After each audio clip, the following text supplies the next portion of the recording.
μια δεύτερη απονομή είναι αυτή τώρα, έτσι. Πιο εντυπωσιακή από αυτή που έγινε στο γήπεδο. Χαλάλη για αυτούς που το είδαν από κοντά στο γήπεδο, αλλά νομίζω χαλάλη άξιζε και για αυτούς που περίμεναν μέχρι τις 5 ώρα το πρωί. Βέβαια. Για να δουν αυτό το πράγμα από κοντά, από σχεδόν κοντά, από λίγο μακριά. Αλλά... Ζωντανά πάντως, με την παρουσία τους εκεί. Απίθανες στιγμές. Απίθανες. Ακουγόταν στις φιέστες του Ολυμπιακού για τα πρωταθλήματα στο Καραϊσκάκι.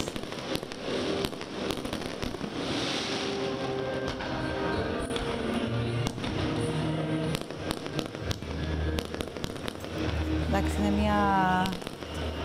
είναι μια πολύ ωραία ατμόσφαιρα. Το δικαιούνταν οι παίκτες, το δικαιούνταν οι φίλαθλοι. Δικαίως. Το άξιζε ο Ολυμπιακός αυτό. Πολύ ωραία βραδιά, έτσι. Ζήσαν πολύ ωραία βραδιά, μοιραστήκαν πράγματα και συναισθήματα.